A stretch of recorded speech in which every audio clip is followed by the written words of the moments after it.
Perfeito, obrigado, Lohane, com você. Ok, obrigada eu, Divino, pelo convite, pela confiança, que responsabilidade, né?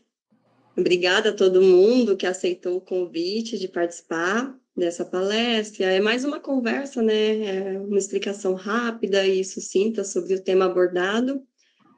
Aos alunos da disciplina, o Divino deu uma olhada já no conteúdo dos slides, tem muita coisa que vocês já viram, então espero que vocês consigam responder as perguntinhas conforme a gente for fazendo, for conversando. E então começo. Meu nome é Lohane, eu sou aluna do programa de Ecologia e Conservação, aluna de doutorado desse programa de Ecologia e Conservação lá da Unemate, no interior do Brasil, no Mato Grosso, né? O campus de Nova Chavantina. É a segunda tentativa minha de fazer esse doutorado e eu espero que agora dê certo. Eu estou sendo orientada pelo professor Divino, co-orientada pelo professor Ed, obrigada pela presença, inclusive. São duas pessoas que são muito importantes nessa jornada acadêmica minha, né? E eu vim discutir um pouquinho assim com vocês sobre análise de comunidades, né? E trazer o enfoque assim de um trabalho que nós desenvolvemos na minha dissertação de mestrado lá em 2016. A gente começou esse trabalho, conseguiu publicar ele numa revista bacana e trouxe bastante informação assim de contribuição para o avanço da ciência nesses estudos de comunidade, né? E é legal porque a gente conseguiu aplicar uma análise que para a gente era muito novidade ainda, estávamos começando a trabalhar com isso e que deu resultados bem bacanas e vocês vão ver ao longo do que for passando, né? A gente intitulou, então, essa palestra aqui da teoria prática, aplicação do modelo de dissimilaridade generalizada em ecologia de comunidades arbóreas. Então, a análise em si é de ecologia de comunidades, mas o nosso objeto de estudo foram árvores do cerrado. O artigo que eu vou usar como base durante a apresentação quase toda é esse, onde a gente buscou entender qual que era a relação entre as propriedades do solo e cobertura de bambu, modelando a estrutura e o turnover, a substituição de espécies ao longo de um gradiente que partia da floresta, da mata de galeria, e ia até a porção mais alta do gradiente, formado por formação savânica. E a principal motivação que o desenvolvimento do que foi minha dissertação e depois virou o artigo, foi porque o professor Ed Lenza, juntamente com o Josias, o Leonardo, já haviam amostrado a vegetação desse ambiente lá no interior do Mato Grosso, e eles começaram a ver que tinha algumas informações muito importantes nessas comunidades vegetais ali estabelecidas. Então, a primeira coisa que eles fizeram foi estabelecer transeções, né, nesse ambiente, nesse gradiente que nós temos. Aqui é só mostrando como que essa altura do terreno é organizada ao longo da distância do corpo d'água. Então, aqui no zero é a margem do corpo d'água, e aqui foi se tornando mais distante, né, e aumentando a elevação do terreno. Eles estabeleceram essas transecções e amostraram toda a vegetação com diâmetro de base maior ou igual a 5 centímetros. Notaram de cara, enquanto amostravam a vegetação, que os 50 primeiros metros desse gradiente era formado por uma mata de galeria, então era uma formação florestal no bioma cerrado. Mas a partir disso, nesse limite aqui, tinha uma substituição de espécies muito abrupta, estrutura e composição diferentes, mas a partir do que iam distanciando aqui, essa relação ficava um pouco mais complexa. Já não conseguia estabelecer onde terminava um cerrado denso, um cerradão, onde começava um cerrado típico, a diferença de altura, de diâmetro dessa vegetação não era tão clara. Então, eles foram investigar um pouquinho melhor sobre o que estava acontecendo, né? Fizeram uma PSOA, onde essa PSOA conseguiu dividir uns grupos, assim, muito bacana, né? Então, os 50 primeiros metros ficou bem separado aqui nesse primeiro eixo do restante do gradiente topográfico todo, e parece que houve uma substituição também de espécies ao longo do gradiente até chegar na parte mais distante. Para explorar um pouquinho mais desses resultados, eles dividiram essa parte de cerrado, essa parte mais distante aqui, em 3 partes, né, em 3 porções. E fizeram um gráfico composto genérico, onde essas barrinhas aqui, elas representam a quantidade, a densidade de indivíduos de cada uma dessas espécies que estão plotadas, né? E aqui são aquelas espécies mais abundantes que a gente conseguiu olhar melhor esse gradiente como um todo.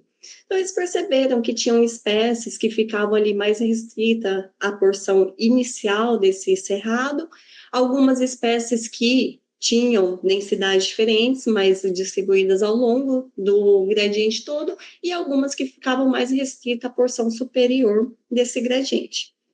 E isso foi um achado muito bacana, né? Só que a gente ficou com aquela pergunta do que está determinando esse padrão mais abrupto de formação florestal e savânica, e essa substituição ao longo do cerrado, essa substituição mais sutil, né? E aí, então, a gente começou a desenvolver nosso trabalho, focando nessa questão do cerrado, o bioma cerrado como um todo, ele é a savana mais biodiversa que tem no planeta, e a vegetação desse bioma varia desde campo, passando por savanas e chegando a formações florestais, como a gente pode ver nessa figurinha esquemática aqui da Embrapa, feita com base nos estudos de Ribeiro e Walter, né, que a gente consegue ver aqui formações campestres, formações savânicas, com algumas árvores, arbustos mais esparçados, esse estrato graminoso herbáceo mais contínuo, e chegando a formações florestais, com florestas que as copas ali já se tocam, então tem um dossel mais fechado, quase nada ou pouca presença de gramínea e algumas outras características, né? E quando a gente olha, aqui é só uma fotinha do professor Ed Lenza mostrando toda essa complexidade, né? Nós temos aqui uma pequena escala com diferentes fitofisionomias mostrada numa imagem só, até chegando aqui, eu acho que um cerrado mais rupestre, com formações aqui mais próximas de vereda, com presença de buriti e tudo mais. Quando a gente começa a olhar para quais fatores que estavam modulando toda essa complexidade vegetacional, a gente começa a entender que tem diferentes fatores atuando nisso, né? E são fatores, assim, já bem estudados e bem discutidos, informações de solo, como textura, química e a hidráulica desses solos, determinando a vegetação. Há também grande influência da microtopografia nesses ambientes, da passagem, da intensidade, da severidade do fogo nessas áreas, e também fatores abióticos, como presença de bambus, determinando a composição, alterando a riqueza em diferentes ambientes. E para tornar tudo um pouquinho mais complexo, que já não é o suficiente, né? Várias variáveis ambientais, elas são estruturadas ao longo do espaço. Então, não é só o ambiente por si só, que não é só as variáveis ambientais que estão explicando. A gente tem que entender qual que é o contexto do espaço sobre essas variáveis e sobre a distribuição das espécies. Tanto que a distância geográfica, ela pode influenciar e determinar qual que é a vegetação que ocorre em determinada localidade de forma direta, determinando a ocorrência das espécies, que pode impor limites sobre a distribuição, por exemplo, das espécies. Ou ela atua indiretamente, porque ela atua ali sobre as variações ambientais, e isso determina a composição e a estrutura da vegetação presente em cada localidade. Então, tudo se torna um pouco mais complexo. E entender qual que é a relação assim, do ambiente e da vegetação é fundamental para entender a estrutura das comunidades vegetais, principalmente quando a gente começa a olhar para esses gradientes ambientais, geográficos, topográficos e tudo mais. E o mais legal é a gente conseguir observar um pouquinho dos efeitos isolados e conjuntos dessas variáveis, porque entender os efeitos do ambiente, do espaço, sobre a distribuição e o turnover de espécies, eu vou falar turnover, substituição de espécies, entendam como sinônimo, tá? É um desafio muito grande em estudos ecológicos atuais e tem aplicações muito fortes em políticas públicas mesmo de conservação dos recursos naturais. E esse foi o diferencial do nosso trabalho também, porque a gente conseguiu usar nossos resultados e fazer uma discussão em relação ao Código Florestal vigente no nosso país. Então, de forma geral, o objetivo do trabalho foi avaliar a influência das propriedades do solo, a cobertura de bambu nativo e a distância geográfica sobre a riqueza e o turnover de espécies arbóreas, né? E trabalhamos com 3 hipóteses principais. A primeira é de que a riqueza de espécies na mata de galeria ela é menor e aumenta conforme aumenta a distância do corpo d'água, né? Tá, vou passar todos aqui. Isso baseado na premissa de que inundações reduzem a riqueza de espécies nas florestas, né? E que as savanas lenhosas, elas são frequentemente mais ricas do que essas florestas de galeria. A segunda hipótese é que as mudanças na composição de espécies e propriedades do solo ao longo do gradiente topográfico, porque a topografia local, ela exerce influência tanto sobre a vegetação quanto sobre o solo.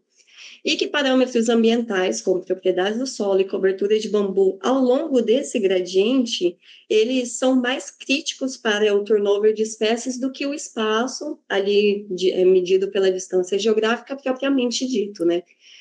Baseados na premissa de que as condições abióticas e as interações entre espécies são os determinantes mais importantes na composição de espécies nessas comunidades vegetais locais.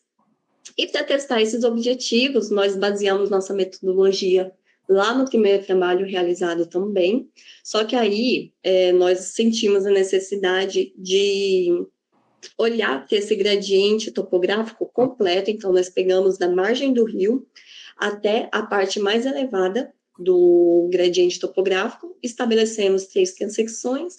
Esse aqui é o Parque Municipal, aqui é o Parque Municipal Mário Viana, aqui é toda a bacia hidrográfica desse parque, e aqui o nosso Mato Grosso, com pontinho vermelho mostrando onde estávamos localizados. Então, nesses transectos, nós estabelecemos parcelas de 10 por 10, tá aqui exemplificado, né? Parcelas contíguas, então coladinhas, uma parcela na outra, de 10 por 10. Dentro de cada parcela dessa, nós amostramos e plaqueteamos todas as plantas com diâmetro de base a 30 centímetros do solo, ali maior ou igual a 3 centímetros. Aí aqui tem uma informação legal, porque a gente chega no mestrado sem muita ideia do que vai fazer, aí o nosso orientador chega e propõe um projeto super legal, a gente fica empolgado, né? E não sabe o tamanho da enrascada que a gente está se metendo. Quem é aqui da região amazônica, quem trabalha com floresta, talvez não esteja muito acostumada, mas a metodologia do cerrado é um pouco diferente, né? No cerrado, geralmente, a gente amostra a planta ali, mede 30 centímetros do solo e mede o diâmetro da planta, e toda planta que tiver diâmetro maior ou igual a 5 centímetros, a gente inclui porque considera que já é um indivíduo maduro, né? Aí, nessa amostragem, o Ed chegou e me propôs medir maior ou igual a 3 centímetros, porque já tinha alguns trabalhos discutindo isso, porque em plantas savânicas, elas atingem a maturidade com diâmetro de inclusão menor e tudo mais, né? E ele ainda teve a cara de pau de me falar, não vai aumentar em quase nada seu trabalho. E nisso nós passamos longas semanas indo para campo, exaustivamente, sem final de semana, sem feriado, e não acabava nunca mais a amostragem dessa vegetação. Tanto que, para fazer plaquinha, no início ele pediu para eu fazer 2.000 plaquinhas de identificação. Eu fiz essa, quando a gente começou, na primeira semana foram as 2.000 plaquinhas e não acabava mais. E ele começou, enquanto a gente se revezava, enquanto a equipe que estava no campo não era composta com ele, ele ficava no laboratório fazendo plaquinha pra gente, porque foi uma loucura isso aqui. Aí, Ao longo dessas coletas de dados também, nós pegamos e coletamos informações do solo, né? Para isso, a gente tentou testar também outras informações. E dividimos essa coleta de dados em 3 profundidades diferentes, de 0 a 10, de 10 a 20 e de 20 a 40 centímetros. Em cada uma dessas parcelas, nós coletamos nas 2 extremidades e no centro e fizemos amostras compostas desse solo que a gente entender essas variáveis edáficas, né? Nós também medimos a altura no centro de cada parcela, em relação a uma parcela, em relação à outra, né? Usando um métodozinho de mangueira aqui, onde a gente coloca água na mangueira e mede qual que é a diferença de nível entre uma altura e a outra ali. E uma informação que foi muito importante para o desenvolvimento desse trabalho, que foi ir para campo e determinar qual que era a proporção de cobertura de bambu em cada uma dessas parcelas de 10 por 10. Então, no campo, a gente olhava assim e chegava num consenso se tinha entre 0,25% de cobertura de bambu, entre 26 e 50, entre 51 e 75, e entre 76 e 100% de cobertura de bambu. E essa informação foi uma informação que a gente anotou no campo, mas a priori a gente não iria utilizar ela. Nós iríamos utilizar somente para excluir essas parcelas que tivessem muita interferência de bambu. Aí, nessa época, eu fui para o IPAM de Canarana, pedi ajuda para o Leonardo e para o Divino rodar essas análises comigo. E quando eu cheguei no IPAM, o Divino não pode excluir essas parcelas. O bambu é uma informação muito importante que vocês têm. A gente vai adicionar como preditor ambiental. E deu resultados maravilhosos que vocês vão ver logo na sequência. Para fazer a análise de dados desse conjunto gigante de dados que nós tínhamos, nós trabalhamos com algumas matrizes de informação. Né? Então, primeiro, uma matriz espacial, que está mostrando aqui latitude e longitude de cada uma das nossas parcelas, a matriz ambiental composta por cobertura de bambu, aqui, então variando de 0 a 4, a altura de cada uma dessas parcelas e 16 variáveis ambientais dividida em 3 profundidades diferentes. Né? Por fim, nós tínhamos aqui a matriz de comunidade, de composição dessa espécie de comunidades arbóreas, né, com abundância de cada uma dessas espécies em cada unidade amostral.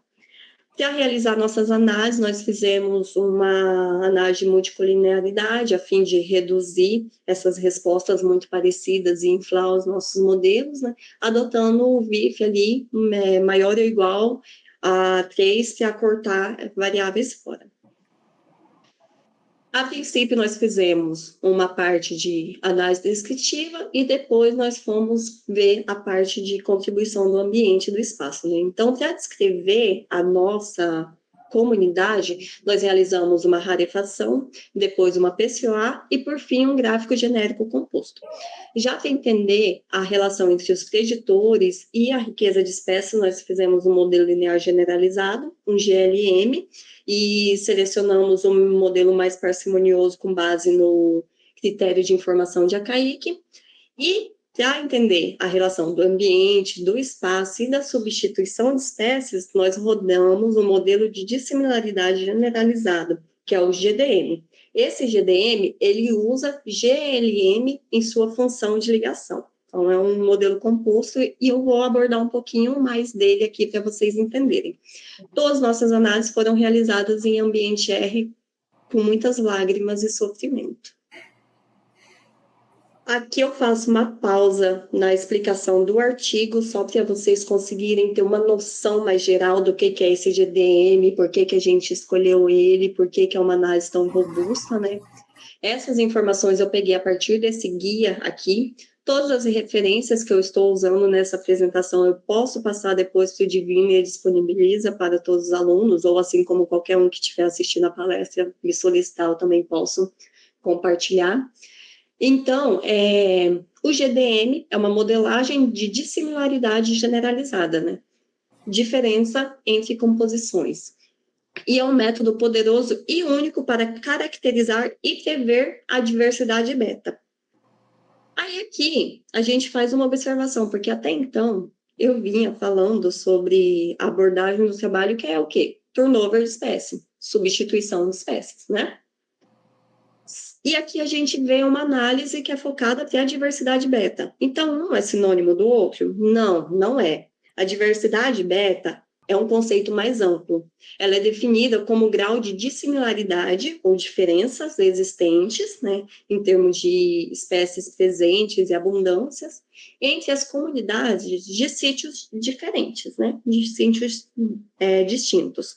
E essa diversidade beta, ela tem dois componentes principais, que é o alinhamento e o turnover, né? O alinhamento, de forma simples, quando a gente pensa num gradiente de condições, num gradiente ambiental, a gente pensa que a composição nos extremos desse gradiente, ela é constituída por um subconjunto daquelas espécies presentes na porção intermediária. Porque sempre que a gente pensa no gradiente ambiental, a gente pensa que no centro desse gradiente tem condições mais amenas, mais permissivas que a ocorrência de um maior número de espécies, e que sempre nas extremidades desse gradiente são condições mais restritivas, então tem um conjunto menor de espécies que consegue ocupar e se manter nessas regiões mais extremas. Então, esse padrão que decorre a partir da perda não aleatória de espécies é o que a gente chama de alinhamento, certo?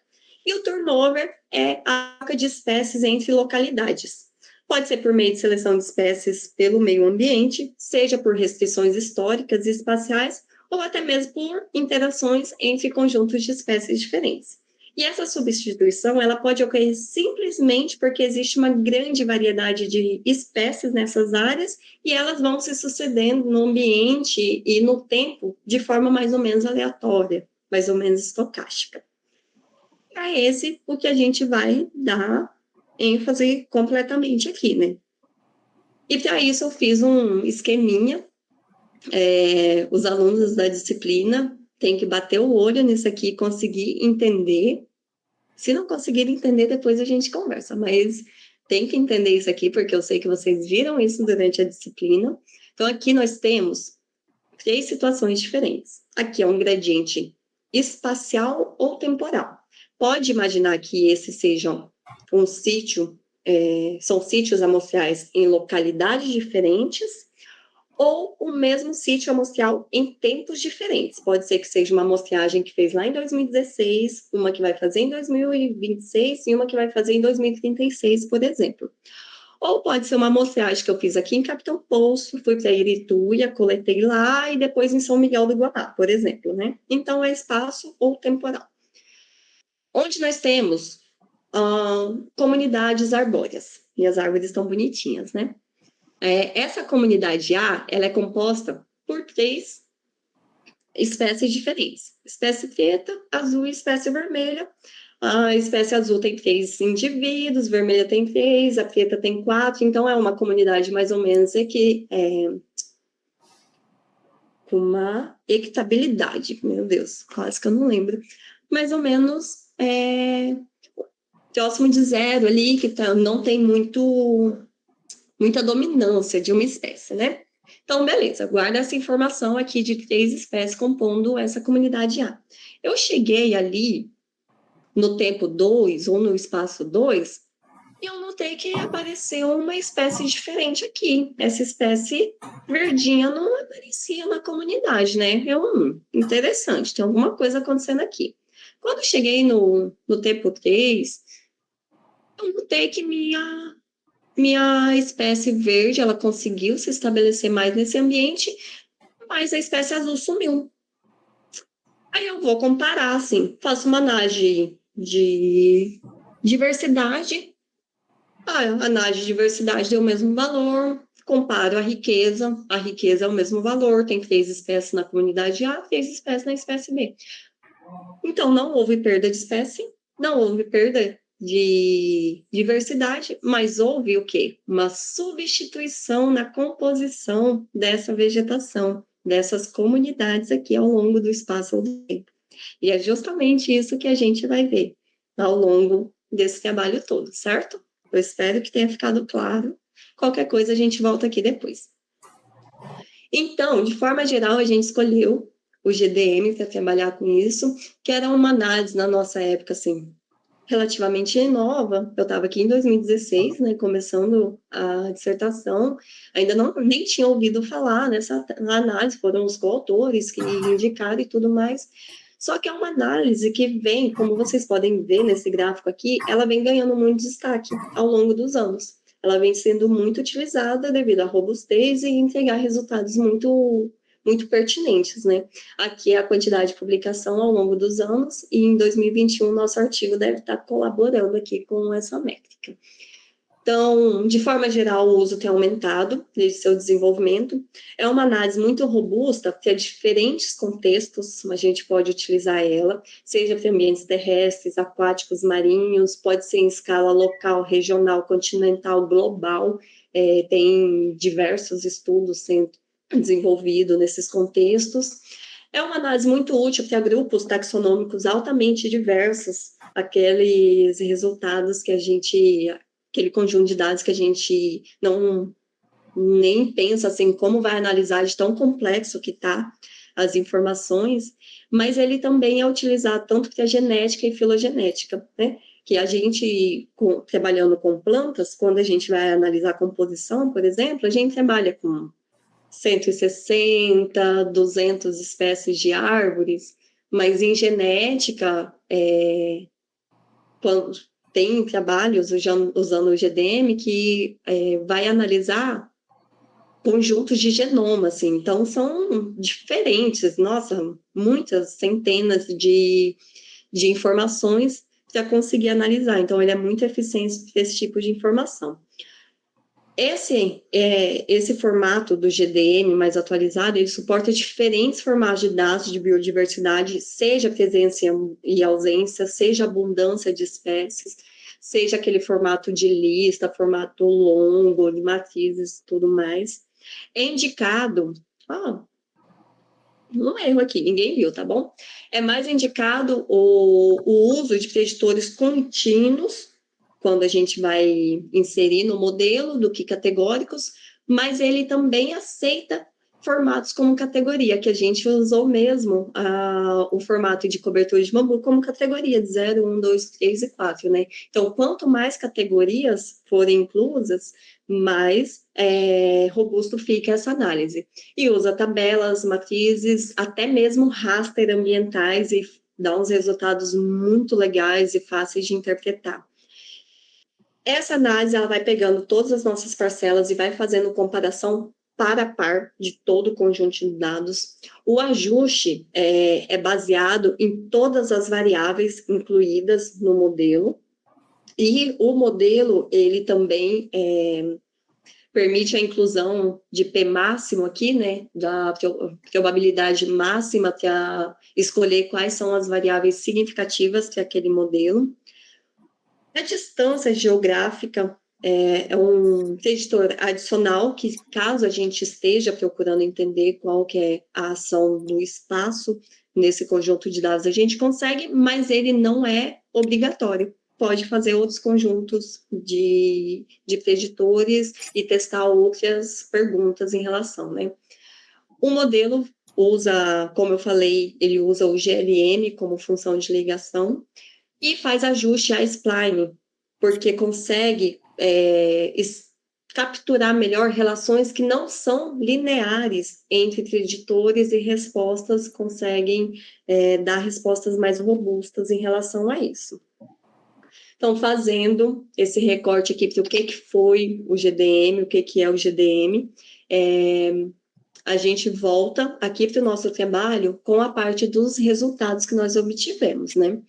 Então, essa parte mais inicial é essa parte mais de ver a estrutura, a composição, essas análises mais visuais, né? De forma geral, a gente conseguiu amostrar 6.587 indivíduos, dividido em 52 famílias e 164 espécies arbóreas. Ao longo desse gradiente, eu vou mostrando aqui, os alunos da disciplina, se estiverem por aí, alguém consegue me falar o que observa nesse gráfico bonitinho aqui? Aí, se todo mundo tiver com vergonha, o Divino pode ir sugerindo nomes aí, viu?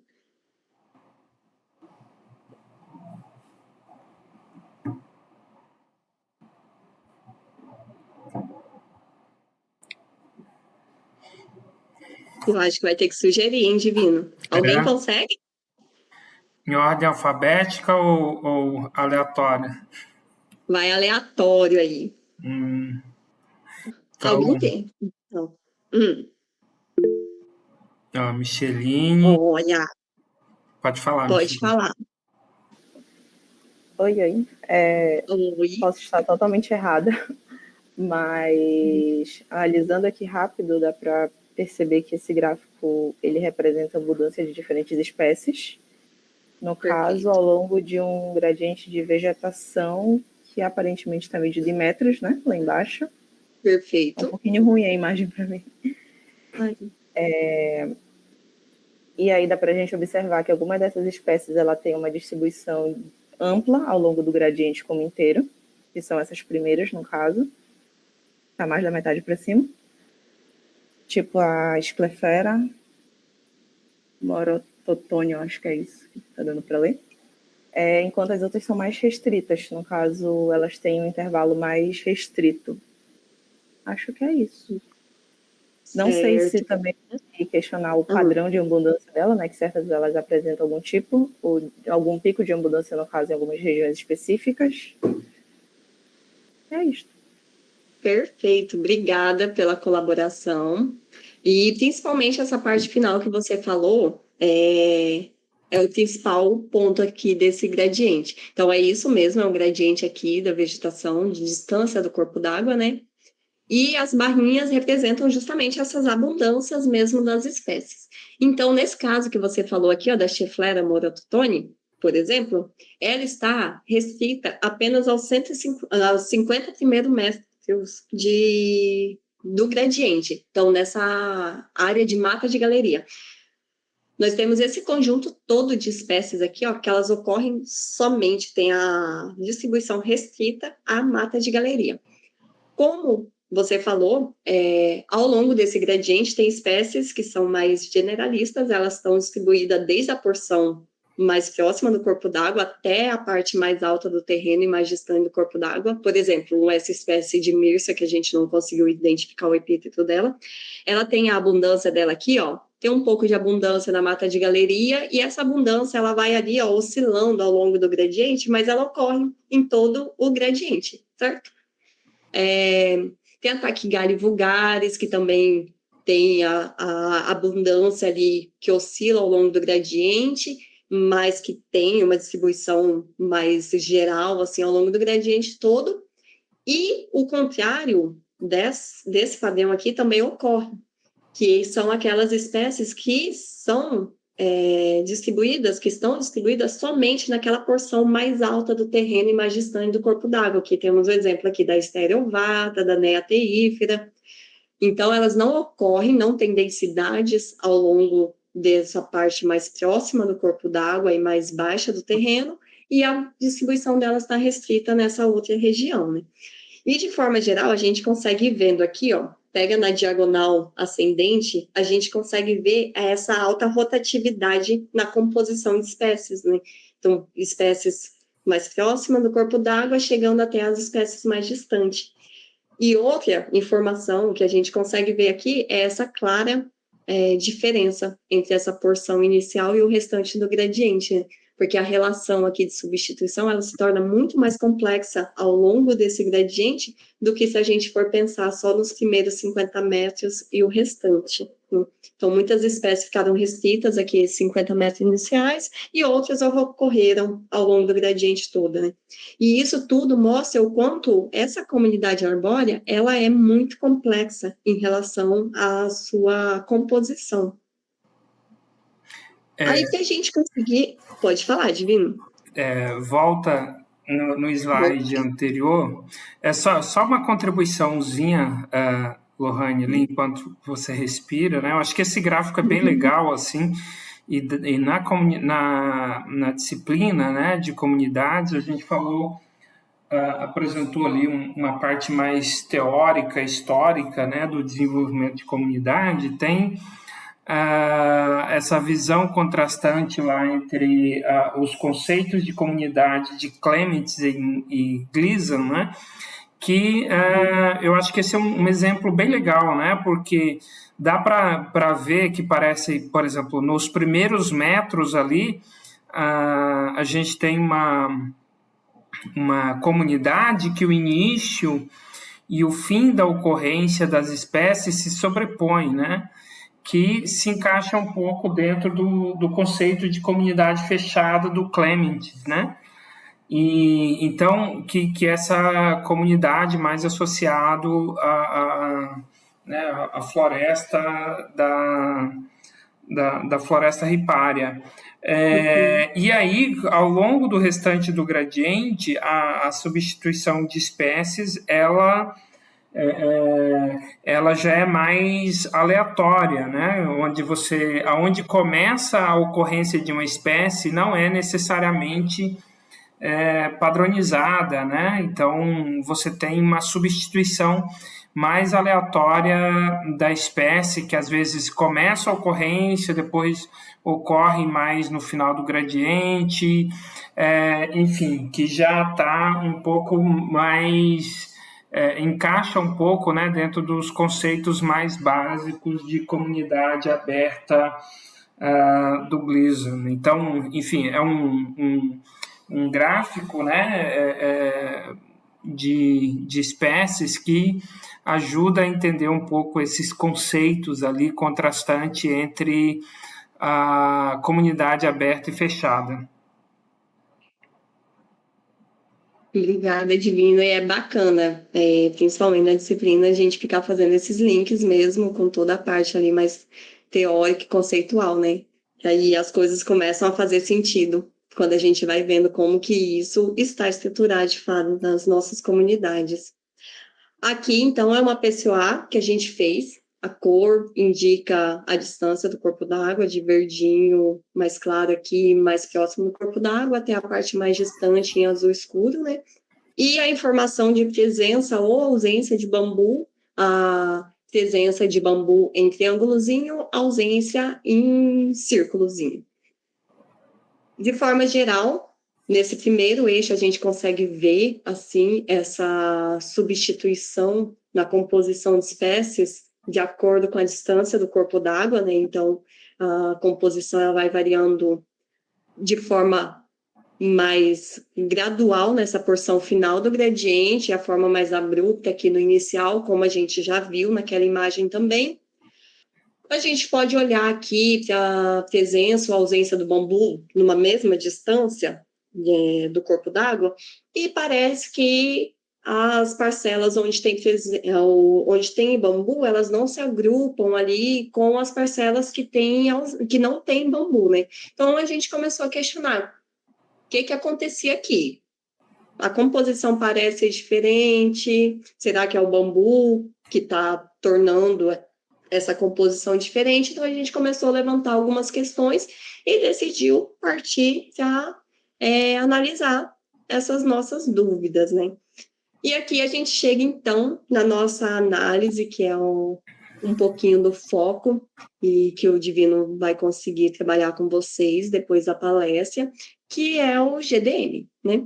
De forma geral, o GDM fornece algumas informações muito importantes para a gente após o resultado da análise, né?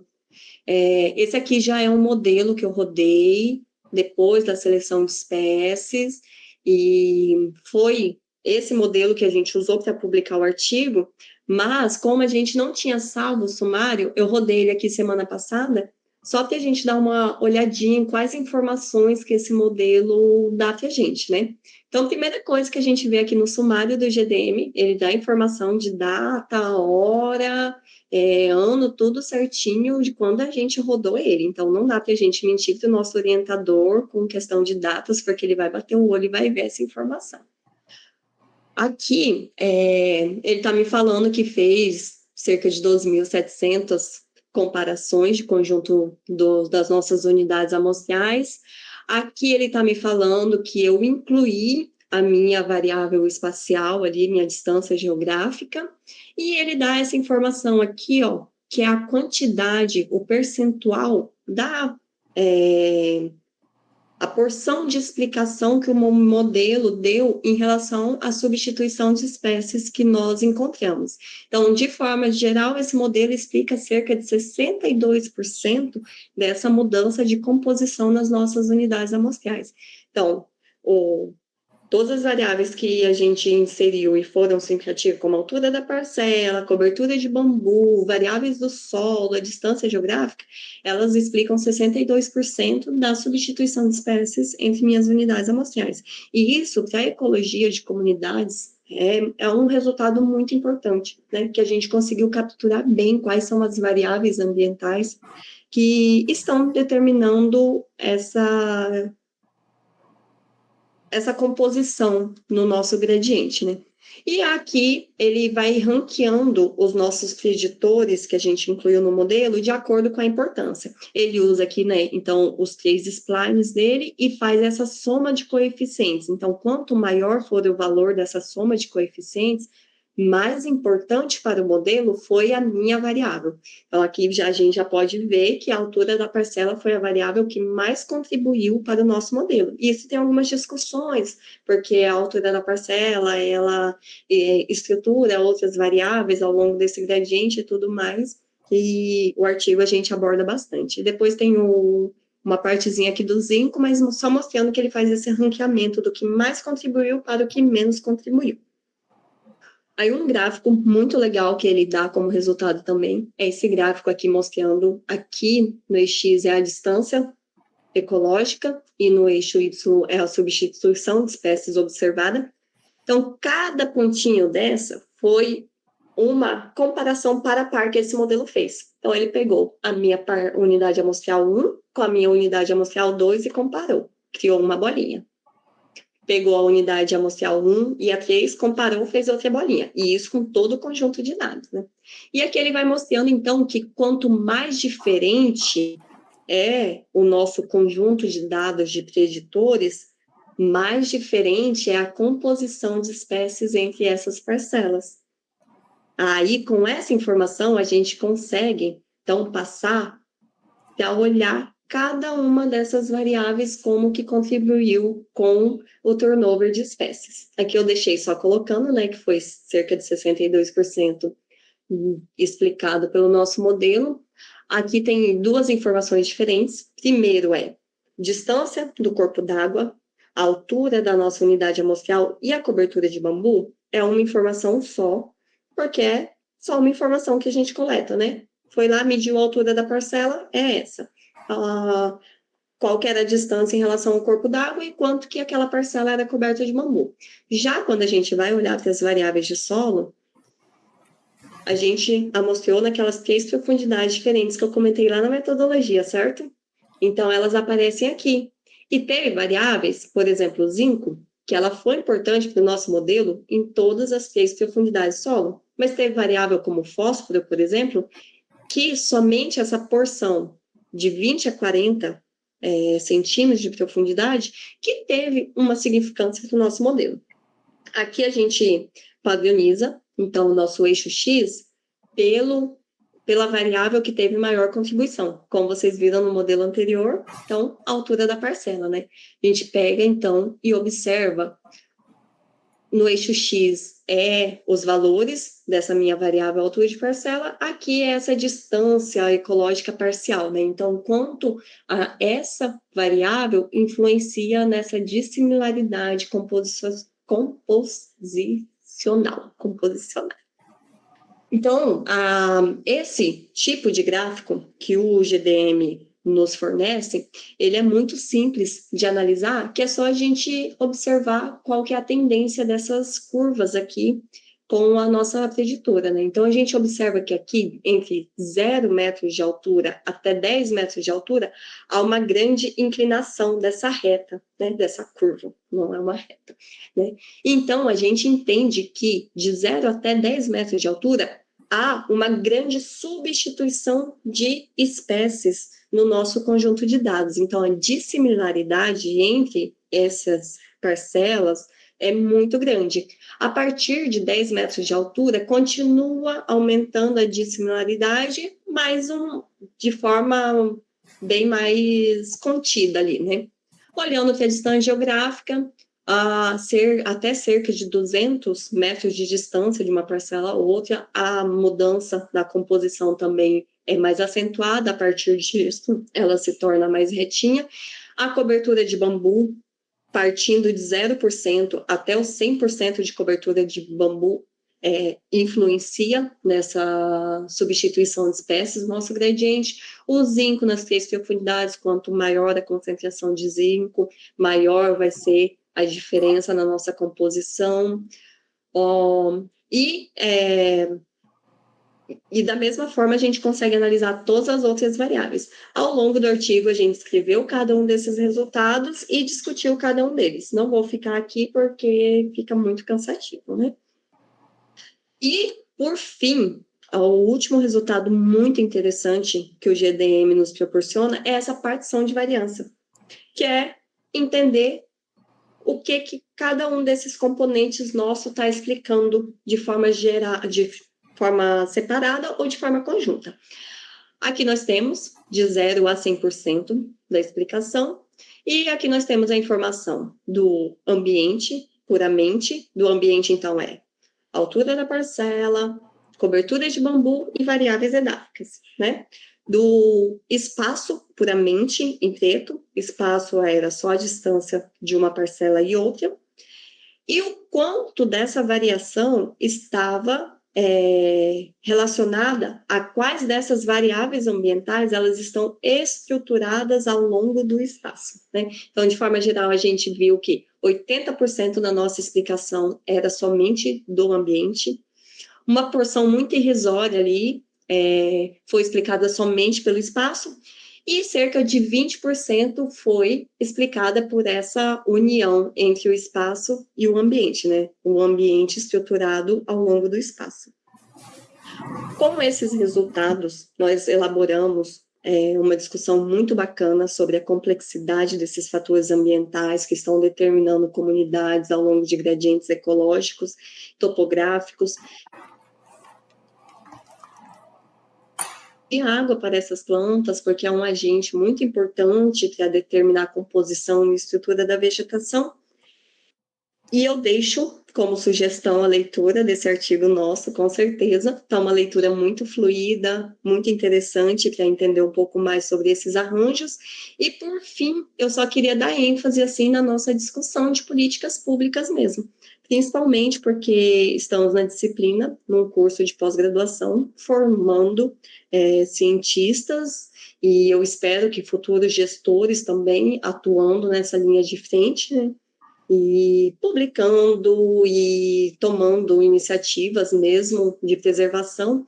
Então, a gente pegou essa parte da nossa legislação no Código Florestal. A nossa realidade lá é que, para corpos d'água, aqui quanto maior o corpo d'água, maior essa zona de APP, né, de floresta, que vai estar associada a esse corpo d'água. Então, na lei, ninguém pode desmatar além do que essa proporção aqui permite. Se a realidade no nosso estudo, por exemplo, era um corpo d'água de uns 5 metros, mais ou menos isso. Ele não chega a 10 metros de largura, né, de uma margem a outra. Então, a nossa realidade é de que essa faixa de floresta, ela vai ter ali 30 metros, né?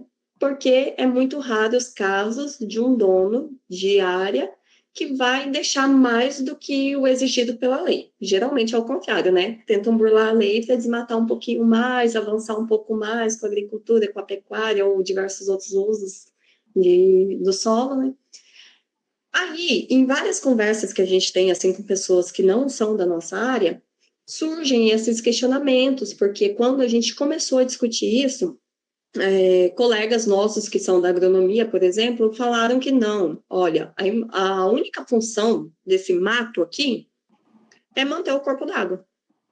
a gente não tem necessidade nenhuma de proteger essa floresta, né? Não importa para a gente são as espécies que estão lá, não importa qual que é a altura, qual que é o diâmetro, qual que é a biomassa que estoca. Se a gente é só para manter o corpo d'água ali com as condições mínimas, né?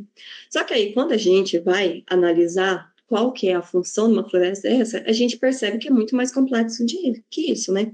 Essas áreas de APPs, elas precisam fornecer diversos serviços ambientais, inclusive serviços ecossistêmicos, que são aqueles mais voltados para o bem-estar humano, né?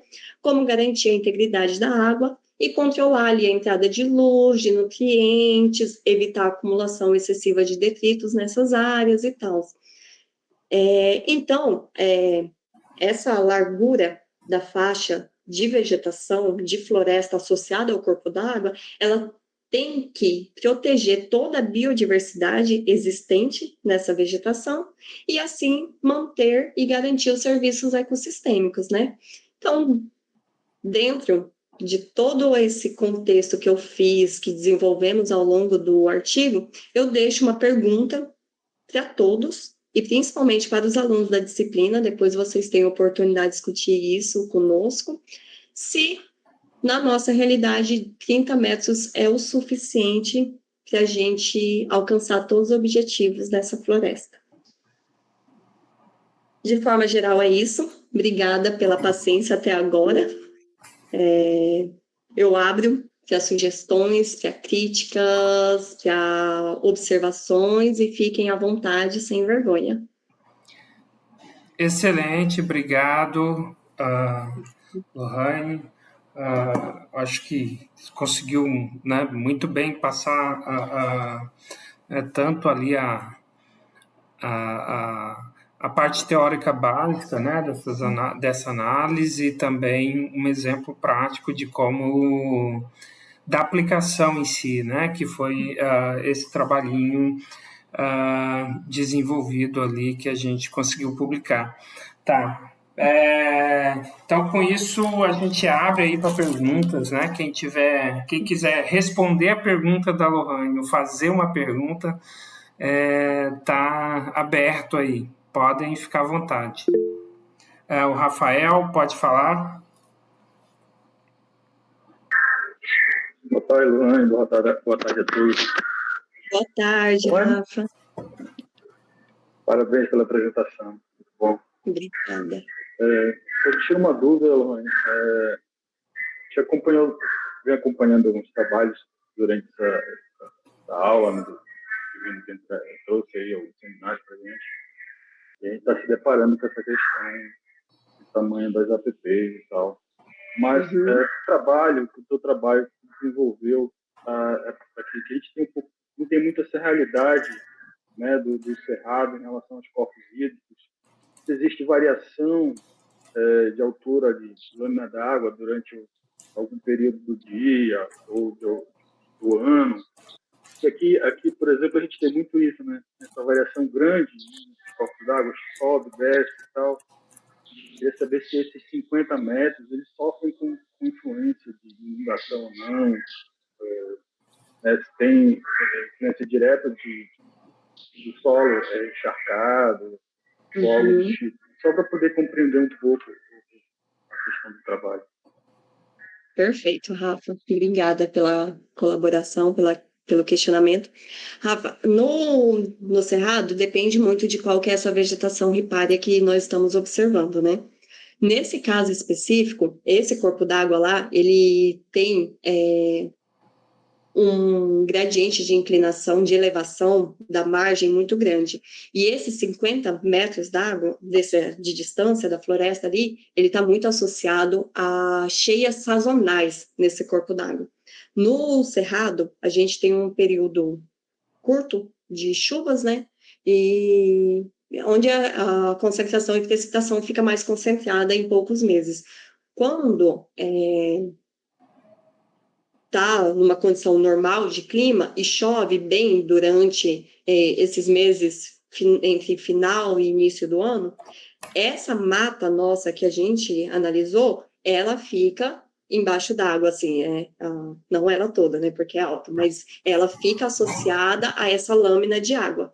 Mas, na época de cheia, ela fica totalmente seca ali, ou o solo fica úmido ainda, mas não é essa realidade de mata gigapó aqui, por exemplo, que a gente pisa e mina a água, por exemplo, ela já fica com o solo bem mais drenado. Não sei, é isso? Sua dúvida? Isso sim, para entender realmente o porquê dessa diferença, né, abrupta e tal.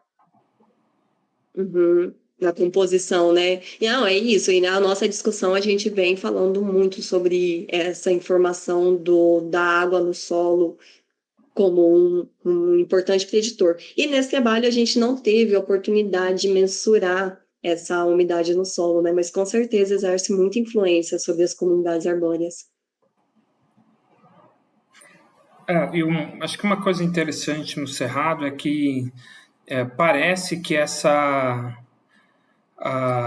assim, a influência dessa proximidade do corpo hídrico tem uma ampla, tem muita variação, né? Tem áreas que são um pouco mais úmidas, assim, mas boa parte dos igarapés, dos riachos, eles são mais encaixadinhos, né? Então, saindo do igarapé, você já tem né, esse ganho de elevação.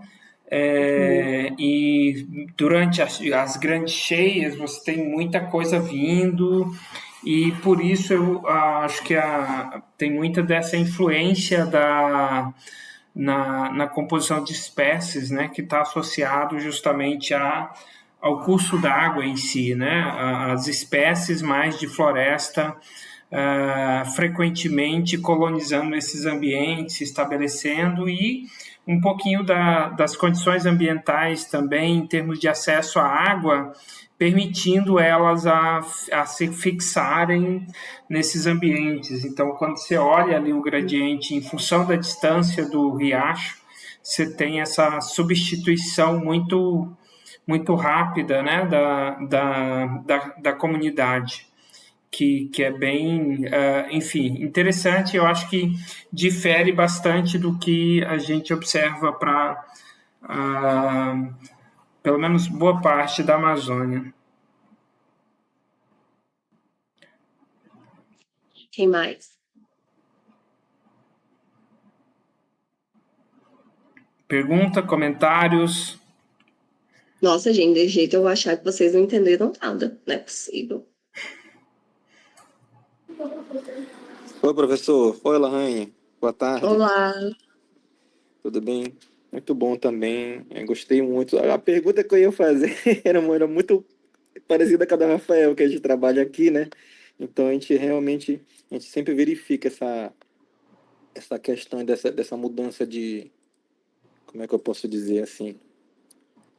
Essa mudança de nível aí conforme a sazonalidade. Mas aí, como você já respondeu a dele, acabou respondendo a minha também. Mas Ai, que parabéns, legal. viu?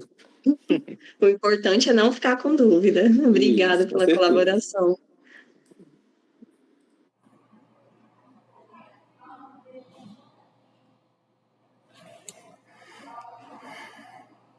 Mais alguém? Mais alguma pergunta? Algum comentário aí? Alguma contribuição? À vontade. Os convidados também, né? Mesmo quem não for da disciplina aí, que tiver alguma curiosidade, alguma pergunta, pode aproveitar esse momento. Acho que é um pouco a ideia é que seja um pouco uma conversa em si, né? E a gente, enfim, aprende junto. Tá. Tem um pessoal aí tão fera no Cerrado que estão caladinhos, que podiam acrescentar bastante, hein? Tá, viu? Pode falar, Ed. Já que eu fui obrigado, parabéns pela apresentação.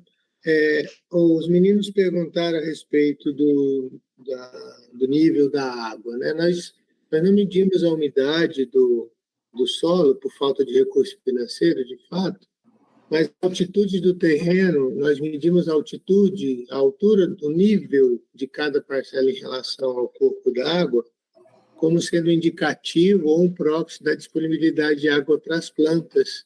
Parcelas mais altas em relação ao corpo d'água teriam menos acesso à água, parcelas mais baixas, menor acesso à água, né? Então, a gente até discute isso no trabalho, né? Que a altitude do terreno é um indicativo, um proxy, né?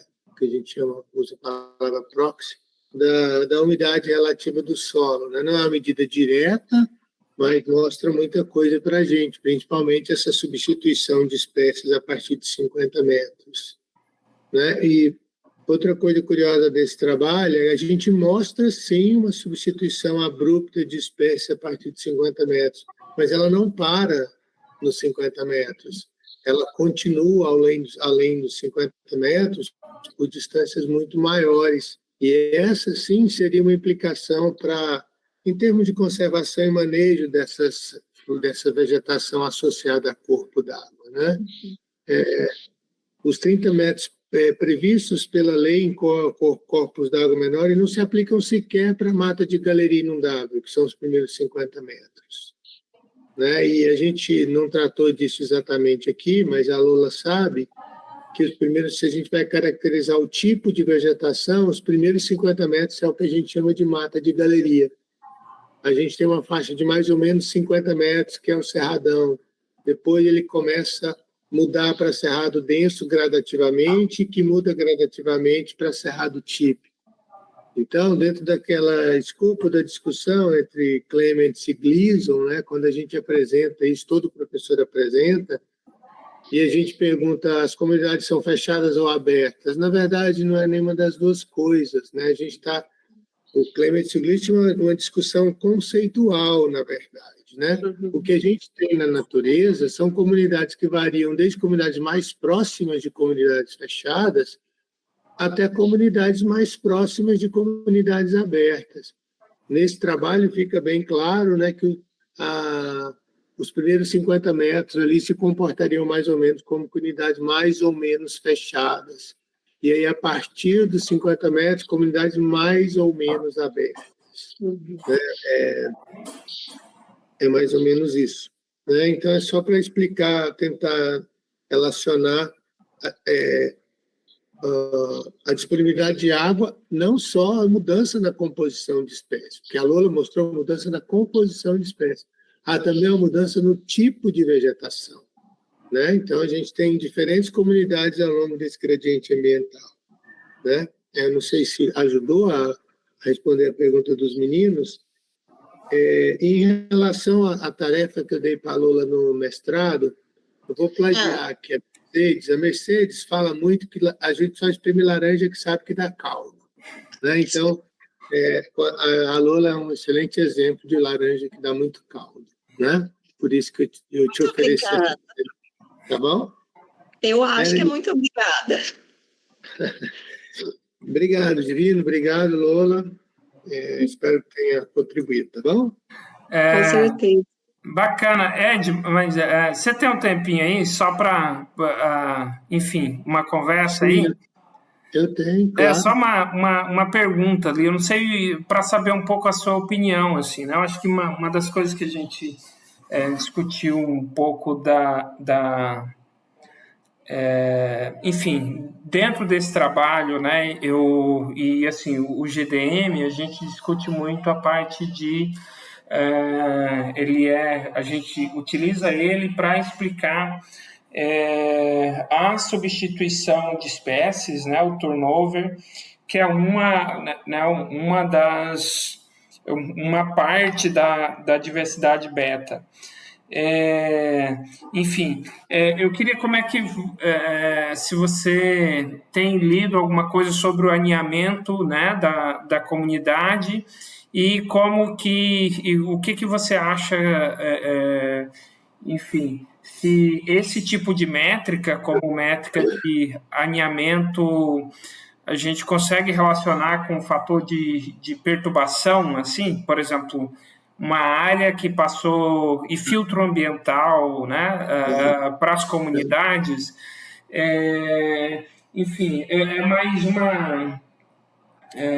pensando assim, né? Porque, por exemplo, o aninhamento, eu tenho visto o aninhamento mais quem trabalha com mais com fauna, assim, né? Eu não tenho visto os trabalhos de quem trabalha com floresta, com vegetação, discutindo aninhamento de espécies. Enfim, só queria saber se você tem alguma opinião formada sobre isso. Eu não entendi muito bem aninhamento quando a Lola explicou. O que é aninhamento mesmo? Não, brincadeira, Lola. É o seguinte, a gente não está testando muito esse efeito do aninhamento e do turnover sobre a diversidade beta em vegetação. Eu conheço poucos trabalhos que fizeram isso. Nós também não testamos isso para esse gradiente específico, né? Que comparando principalmente os primeiros 50 metros em relação aos demais metros. Mas, de maneira geral, um dos poucos trabalhos que eu conheço, que eu inclusive orientei, foi da Jane, que a gente testa comparando ambientes tanto de cerrado típico quanto de cerrado rupestre, e, de maneira geral, quando a gente está trabalhando com comunidades mais ou menos preservadas, por que eu digo mais ou menos preservada? Porque não tem nenhuma comunidade 100% preservada ultimamente, né? O aninhamento tem pouco efeito. O efeito do turnover, ou seja, da pura e simples substituição de espécies, é sempre muito maior do que o aninhamento, porque normalmente as comunidades comparadas elas têm mais ou menos o mesmo número de espécies. Então, quando você tem uma diversidade beta, essa alta diversidade beta é em função da pura substituição de espécies e não da redução ou da perda do número de espécies. E isso falando de comunidades mais ou menos preservadas. Eu acho que está na hora da gente começar a incluir essas análises pensando em áreas perturbadas e não perturbadas. Porque aí, se a gente compara comunidades preservadas com comunidades preservadas e observamos que o turnover tem mais efeito, se, por outro lado, a gente compara comunidades perturbadas com não perturbadas e o aninhamento tem mais efeito, aí a gente pode dizer que essa substituição de espécies é tanto pela troca de espécies quanto pela redução no número de espécies. Mas esse é uma... Eu não sei por que ainda a gente não começou a incluir nos nossos trabalhos análises que avaliem o tamanho do efeito do turnover e o tamanho do efeito do aninhamento. Né? No trabalho dessa minha aluna, 98% foi explicado pelo turnover. Isso comparando comunidades bem preservadas. Então, é uma boa ideia, Divina, inclusive uma boa sacada para a gente fazer essa comparação, não olhar para o turnover e para o aninhamento pura e simplesmente. A gente pode estender a pergunta seguinte: quando eu comparo comunidades preservadas com não preservadas, o aninhamento tem mais efeito relativo? Se tiver, a gente pode garantir que essa diversidade beta tem sido promovida pela diminuição no número de espécies. Mas a pergunta é pertinente e nós temos quase nada sobre o assunto. Mas dados nós temos, Divino. É só a gente um dia sentar para pensar, para elaborar perguntas desse tipo com os dados que nós já temos nas mãos, né? Sim. Desculpa se foi longo. Não, bacana. Eu acho que realmente... Eu compartilho um pouco dessa percepção, né? Que, enfim, eu acho que tem uma parte teórica sobre análise de comunidades e até analítica, né? Que está muito pronta, assim, e que tem sido muito utilizado e testado em algumas áreas, mas não em outras, né? Eu não sei se, enfim, talvez seja parte da formação ou da experiência, ou que tem muitas outras perguntas mais básicas para responder e a gente acaba não tendo tempo de responder esse tipo de pergunta. Eu concordo com você. Depois eu vou ver se eu acho a imagem de um trabalho que a gente submeteu que testa o efeito do turnover e do aninhamento e te mando. Eu acho que você não é colaboradora, é da Jane. Eu vou mandar para vocês. Eu não sei se você colabora com esse trabalho. De qualquer forma, eu mando a figura para vocês verem. Uhum. Você passa para os meninos, tá bom? Perfeito. Obrigado. Por nada. Mais alguém aí? Alguma contribuição?